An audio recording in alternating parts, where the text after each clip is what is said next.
Fraser Valley, police found a scene more like something out of Afghanistan, a plantation full of poppy plants. If you didn't know what you were looking at, you could totally dismiss this innocuous-looking field of bulbs, but someone recognized what they were and tipped off the RCMP. Almost 3 hectares and 60,000 poppy plants. Not the kind found in household gardens, but the type used to produce opium and heroin.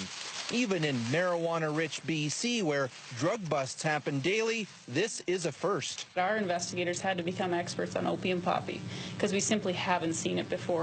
The climate here for poppy growing is far from ideal. Super hot and super dry is best, which is why investigators say the narcotic resin produced when you slash these bulbs is not of very high quality.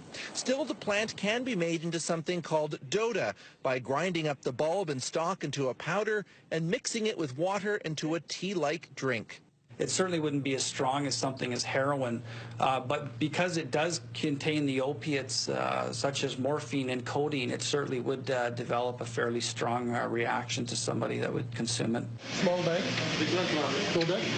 Sometimes referred to as poor man's heroin, Doda is especially popular in Canada's South Asian community and is a growing worry for community leaders such as Harry Baines. I have calls from many, women who are worried about their husbands who are using it.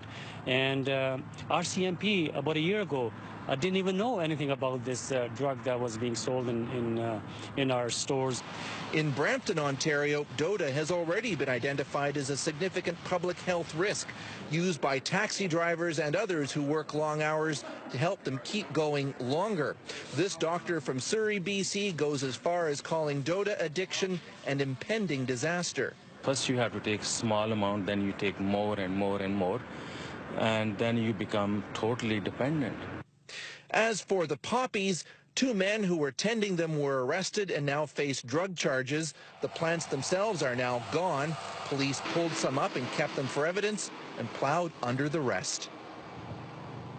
Well, police told me this is something, the bus, they felt they had to move in very quickly on, because what happens is those poppy bulbs can get mature and then explode, and that would send all kinds of narcotic seeds blowing around in the wind to land in nearby fields, and that's something, say police, they just did not want to see happen. Amanda. Chris, what do we know about where people are getting Doda from? Well, we know that you can buy Doda in what's known locally as flower shops, about 20 or so around the Lower Mainland. Now, these so-called flower shops sell real flowers, but they also sell the dried Doda, the husks as well, which people, as I say, grind up. Now, police know about them. There have been a few busts. There was a fairly sizable one in Surrey last November. Several people were arrested, but then they were released. Amanda. All right, Chris Brown in Chilliwack, thanks. Well, needless to say, don't try this at home. The narcotic derived from these plants, Doda or Dode, is a prohibited substance. Its effect is similar to that of heroin, a sense of euphoria and well-being. And like heroin, Doda is addictive.